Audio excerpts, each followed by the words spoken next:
Good morning from Land's End. We stayed at the Land's End Hotel last night and woke up to these incredible views out to the sea. The weather is stunning this morning and it's great because today is quite a big day. We're heading from here up the coast towards Cheddar Gorge, and we'll also be heading into Wales later on this afternoon and eventually ending up in Abergavenny. But first we need to have breakfast and have some coffee.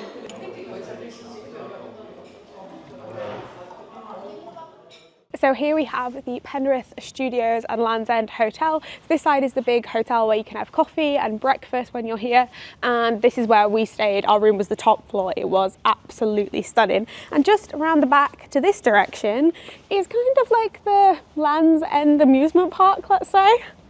This is the entrance to Land's End, and there's quite a nice sign here that I like. It says, "Welcome end-to-enders. If you're just starting or exhausted from finishing, wherever you've come from, if you need help, look for us at hotel reception." But just through these doors, you enter a little magical wonderland, I guess. It's a bit like a theme park, actually. Theme park activities. To see this. No, you've got Wallace and Gromit, which is a classic British kids show. You've also got Jolly Roger, a movie, the end to the end story. Meet the Journey Makers, go end to end in 600 miles an hour. Visitor centre, of course. We've got Land's End clothing, donut shop. It's all very touristy. There's no charge to enter this area, but if you're coming by car, it's £7.50 to park, and that's a fixed fee, isn't it? Yeah, even if you're here for if you're here for 15 minutes, it's £7.50. If you're here for 8 hours, I think it's £7.50. But we're now in the central area. We've got a golf experience to the left of us. We've got a little kiosk to the right, and the classic English phone booths, which I think is a better thing to take a photo of. It's good that they're here, yeah. There's plenty of stuff here for keep children entertained. But the nicest part is really the cliffs, where you're free to go for a pretty long walk. There's actually a shipwreck round the corner as well, and they're just installing a new helicopter. I wonder how much they're going to charge to see the helicopter next time we're here. Yeah. It's got to be a maker as well, hasn't it? So like we said, there are loads of experiences that you can do here at Land's End. These are the prices. I think for 4 family activities, it's £21.50 for an adult, and the individuals range from £9.50 to £7.50. It's definitely not the cheapest area. Here is the iconic Land's End sign behind me there, but if you want to have your picture taken with it, it's going to be £10.99, and I don't think you can use your own phone or camera, which is pretty steep. But we got here before 10, so we were able to get a few pictures of it this morning. We even managed to get shadowed by the original sign. But I think we're going to have a little walk down the path here and see if we can see the coastline a little bit closer. Interesting fact is that Land's End has been privately owned since 1066, and the famous signpost that we looked at before has been there since the 1950s, but only starting in the 1960s were people taking the photographs with it, with a professional photography company taking pictures of people and sending it worldwide. So here is the personalised Land's End signpost experience. As Sean said, £10.99, and you get a printed photo and a tacky message that they put on a sign for it. Yeah. I think it's terrible. It's a bit bad. It's really terrible. It's 9:15 now, and they've taken the other sign down. Yeah. So yeah, it's a bit mean that. It's like, come all this way, I have to pay a tenner to take a photo with the sign. Yeah, more like Scam's End. I'm speaking to some people just before, and they said it's done nothing but rain here for the past 4 weeks. So we are extremely fortunate to be enjoying this fantastic weather. It's blue skies wherever we can look. And I think we're fine for the next few days as well. I think we've been very, very jammy for this. I think so too. It's really made it though, because with weather like this and the views you get, it's spectacular. So we're just walking up to the first and last refreshment house in England. Hopefully we're going to get a good view of the coastline now. Yeah, I think just behind here is the abandoned shipwreck, which I'm not sure if we can see from up here. But apparently there is a little footpath that you can walk down it, although it's not recommended. So here it says, a treacherous coast, western gales, dense fogs and half-submerged reefs and strong currents guarantee these waters are amongst the most challenging in the world. This map locates just a few. There are at least 140 shipwrecks off the coast of Land's End. There's been a hotel here since 1854 at Land's End, which offered refuge to people that made the journey. They first started constructing the lighthouse in the background there in 1870, and it was completed in 1875. Lighthouses were inhabited until 1988, and then they became automated.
The coastline here at Land's End is stunning, it's spectacular. However, Lizard Point was also very, very special. So you need to make sure that you either do both, but also don't miss Lizard Point. Yeah, I like Lizard Point as well. It had a less corporate feel about it, didn't it? That is the exact right phrasing to put it. It felt a little bit more raw. And I like the fact that it was like a greasy cafe there and just a little bit more raw, yeah. But at the same time, the fact that you can stay at the Land's End Hotel, it's a really special place to stay. I feel like we've had the best experience of Land's End by staying here, being able to take our photos this morning and then having a little wander around. I do think it's just one of those things. It kind of brings me back to the Nordkapp, where it's like, you got to do it. I'm glad there's something built there to like mark the spot. Yeah, I don't mind paying for parking, and I don't mind paying for things if it preserves the area and if the money is going into keeping the area. And we're walking on a gorgeous path, aren't we? Everywhere. Yeah. There's no litter anywhere. It's obviously being kept really well, which is gorgeous to see. And I think there's loads of good hikes you can do. We've seen quite a few trails as we've been walking through. Wish we had a bit more time, but we need to get back on the road because we've got a long old day. We have, haven't we? Yeah, we've got a lot to see today. We're going to try and see a few more little coastal towns as we head north along the coastline. I think we're going to pop through Newquay, St Ives, and then up through the Cheddar Gorge. But there's a few other places we've marked on the map because the coastline here in this part of the UK is absolutely beautiful. Yeah. All right, let's go to Wales. Yeah, let's go on. We've got plenty to see in between though. I know, but I am excited for Wales. I always will be. It was fun, Land's End. It sure was. I'm really happy we stayed here last night. Yeah, I am too. I think we had the best experience because of it.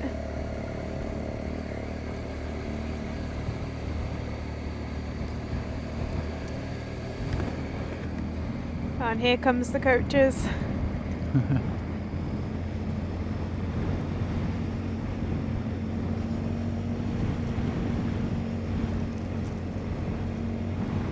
A few bikes there just waiting. Yeah.